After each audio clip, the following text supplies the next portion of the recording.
Another day, another opportunity to learn. Welcome to our YouTube channel where we discuss the latest trends and insights in business and economics. Today, let's explore the insights of the African economy, with the most overlooked question. Why is Africa poor?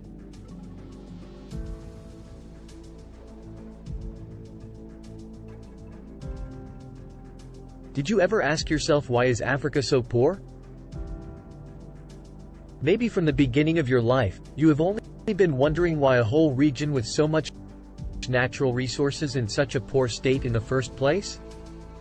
With no delay, let's explore the insights of the African economy and answer why it's one of the poorest regions in the world.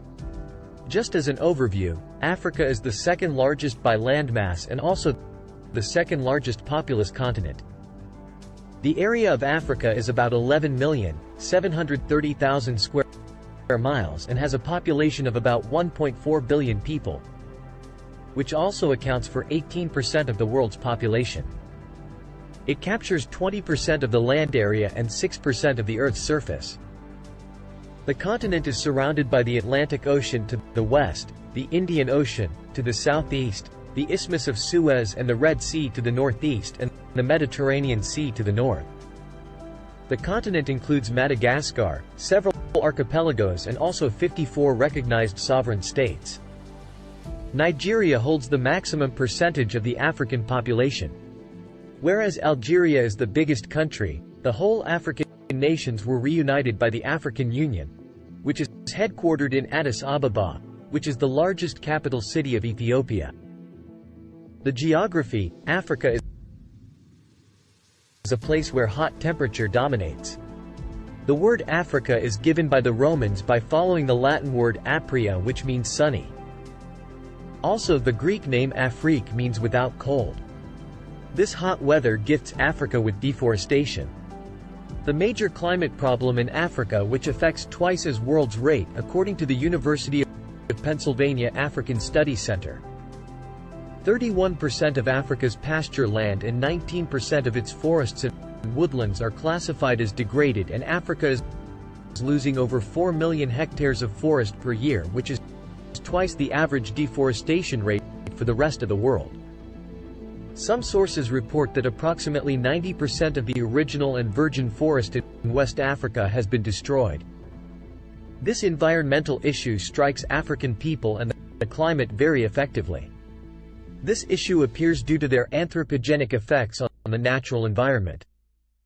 All of their environmental crisis is caused by geographical and human involvement, and that results from deforestation, water pollution, air pollution, garbage pollution, soil degradation, water scarcity and climate change. Soil degradation harms 65% of cultural lands in Africa. Water is another major concern for Africa. 9% of fresh water sources are in Africa, and also 16% of the world's water pollution happens here.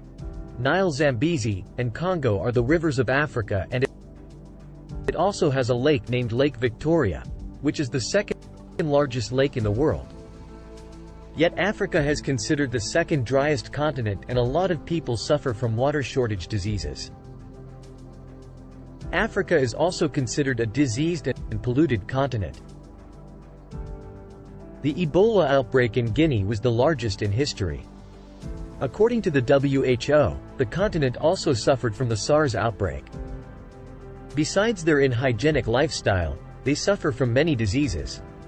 Mosquitoes cause malaria and many more. Those sicknesses are always present in the lives of 90% sub-Saharan kids. It was defeated 30 years ago, but it came back again. HIV and AIDS are also common diseases in Africa. 65% of sub-Saharan people are affected by AIDS and HIV. Lack of sexual education and public ignorance is the main cause of it, which creates tuberculosis. Waterborne diseases also appeared in Africa, such as cholera. But there are even more: yellow fever, dysentery, African Triano River, blindness and pneumonia are the major diseases that strike African people in huge numbers every year. Resources and the economy. We now came to see Africa isn't the best place to survive. They are in bad geographical stations, bad weather, many diseases, lack of education and sanitation, and death are common in Africa, but they have huge minerals including gold, diamond, nickel and uranium. Titanium pots. Lana works as a substitute for cement, oil and gas, fish, timber, tobacco, graphite, aluminum and gas phosphates, iron ore, copper and so on. They also have a large number of working-age people and fertile land, but their minerals don't seem to control by the locals. That's all under world politics. This valuable mineral attracts Western countries alongside China. Though Africa is a poor continent, they need a significant number of investments to build up industrialization, public utilities and scale up infrastructure to cope with the growing economy and population. For that, you get made up an aggressive 20-year civil aviation master plan for the significant tries in countries overburdened and their single international airport. Entebbe, situated in 40 miles southwest capital. Their goal was to make Entebbe Airport a regional hub. In 2015, the country was looking for loan suppliers to maintain the huge amount of capital needed for this huge project. Chinese Export-Import Bank stepped up to give them a loan for the project with $107 million and a 20-year-long contract secured to begin construction. It seems like a pretty beneficial deal for Africa, but it underpins larger schemes by the Chinese Communist Party to become a superpower by constricting Entebbe Airport. Things were going fine.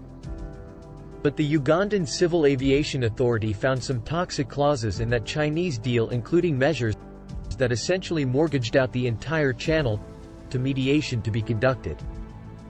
The Chinese courts and gave China the ability to approve and veto budgets. That means China was in the front seat of the contract and in control of any modifications of that contract in the future. Ugandan leaders were under pressure to make a deal quickly with China, but they either failed to catch the unfriendly clauses or decided to take a risk.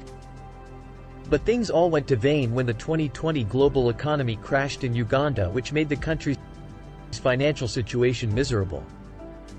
In 2021, they desperately wanted to renegotiate the deal, which was rejected by the Chinese bank. It was reported by some sources that in late 2021, the Ugandan government found itself unable to make payments, which triggered China to take over the Entebbe International Airport in November. In fact, in 2019, Uganda's southern neighbor Kenya almost gave up the port of Mombasa, the largest port in Africa and also the most important piece of the economic infrastructure of the country. Kenya saved the port by offering 40% of all tax revenue to make payments to the Chinese. In a similar situation faced by Djibouti, they had to give China a forward naval base among the most important economic shipping lane in the world through debt trap diplomacy.